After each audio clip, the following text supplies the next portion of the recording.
أعوذ بالله السميع العليم من الشيطان الرجيم بسم الله الرحمن الرحيم والصلاة والسلام على رسول الله وعلى آله وصحبه رضوان الله تعالى عليهم أجمعين. ñoo ngi sant yàlla di julli ci yonent bi sallallahu alayhi wa sallam di nuyu mboolem ñi nga xam ne ñoo ngi suivre ci suñu chaîne bi di 3B TV.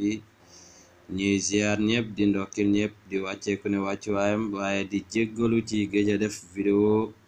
ak gëj a laayante biir waaye dara warulu ko woon lu dul ñàkk jot la ak it nekkoon ci yeneen yitte macha allah. tey ñu ñëwaat ànd ak yéen ci secret yi nga xam ne baaxoo woon nañ di ko def tey nag ñoo ngi fas yéene indi secret bu am solo lool mu jëm ci wàllu maanaam loo xam ne boo ko takkee incha allahu rabbi ku la liggéey dee ndaxte nit ñi dañuy liggéeyante rek ni ma koy faralee di waxee léeg-léeg da nga gis sax mbokk yi dugal ay nu ñuy defee yenn liggéey yeeg yooyu moom ëpp na di dugal sax laay wax waaye nañuy def loo xam ne joxe loo xam ne day toj ay liggéey lu ci am solo la macha allah. tey ñu fas yéene indi loolu ñuy ñaan ñëpp ku abonné wul nga daal di abonné it ngeen di partage vidéo yi di ci laayante biir ci mbooleem jullit ñëpp di ci jot incha allahu rabbi te du am lenn loo xam ne dañ leen ko ciy nëbb incha allah. liggéey bii nag taxsin la taxsin buñ ko waxee taxsin moom mooy aaru waaw taxsin bu ko arab waxee moom mooy aaru. nan ngay aaroo ba képp koo xam ne liggéey na la day daal di dee moom nag dafa bëri ay façon incha allah tey dinañ ci indi benn bu ëllëgee ñu indiwaat ci beneen incha allah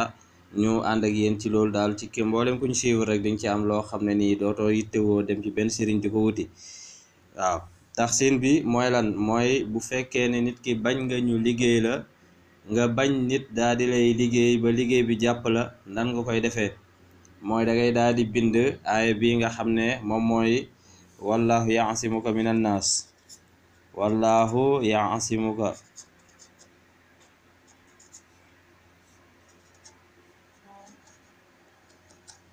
wallahu yaasimuka minan naas moom ngay bind ci limu 300 fois wallahu yaasimuka minan naas moom ngay bind ci limu 300 fois boo ko bindee ba pare nga daal di ut li nga xam ne moom mooy karaw chenru ka maanaam sa karaw yow sa karaw bopp ngay dagg waaw da ngay wat ci sa karaw gi nga daal di ci jël nga boole ko ak li nga xam ne mooy sa wee nga dagg say wee nga boole ko ak moom boo munee tànk bu ne nga dagg weewu baaraam bu mag bi waaw weewu baaraam bu mag bi ngay dagg tànk bu ne ak loxo bu ne nga dagg weewu baaraam bu mag bi nga boole ko ak sa karaw nga boole ko ak li nga xam ne moom mooy boppu jaan nga dem ut boppu jaan ci ñii di jaay li nga xam ne moom mooy ci yu mel ni kii yooyu ay derek yooyu boo demee da nga am li nga xam ne moom mooy boppu jaan nga boole ko ak moom ci kàttanu yàlla boo ko defee nga daal di koy sangoo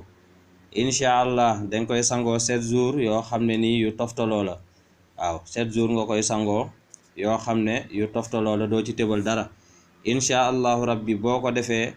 mboolem ku la liggéeyati dem ci sëriñ liggéey la ngir liggéey bu bon waxuma nag ay liggéey yoo xam ne xëy na bëgg na am ci yow wala dara waaye liggéey bu bon pour alag la pour yàq la ci kàttanu yàlla kooku bu ko defee balaa am juróom-ñaari fan jaan dina ko màtt mu daal di dee incha allahu rabbi ak mboolem fu mu munti nekk ak mboolem kaaraange boo xam ne am na ko ci kàttanu yàlla borom bi subhaanahu wa taala. kon loolu lañ ne woon dañ ko indi tey ñu baamu ko mooy wallahu yaasimuka minan naas ngay bind 300 fois nga boole ko ak li nga xam ne moom mooy sa karaw ak say wee ak li nga xam ne mooy bopp jaan nga sangoo ko juróom-ñaari fan yoo xam ne juróom-ñaari fan yu toftaloo la ala kulli haal.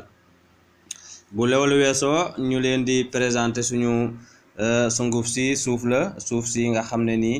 mbooleem koo xam ne yaa ngi dem ci ay mbooloo danga ko yittewoo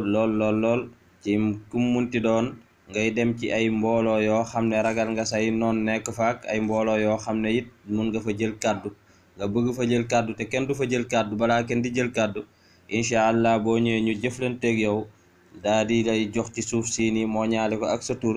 ak yañ cay def ci kàttanu yàlla mbooloo moom boo fa demee nga sangoo suuf si soog faa dem ci kàttanu yàlla boo fa jëlul kàddu kenn du ko fa jël te mboolem ku la fa bëgg a toroxal dana fa am gàcce incha allah. kon lii lañ ne woon nañ ko indi ànd koog yéen ñu leen di ñaan ngeen partager ko mbokku jullit yëpp daal di ciy jot incha allah. mboolem koo xam ne bëgg na cee jëflante ak ñun rek nañu woo ci suñu numéro nga xam ne mooy 78 164 41 08 ci kàttanu yàlla danañ ci jëflante bu baax a baax incha allah. salaamaaleykum wa rahmatullahi taala wa barakaatuhu.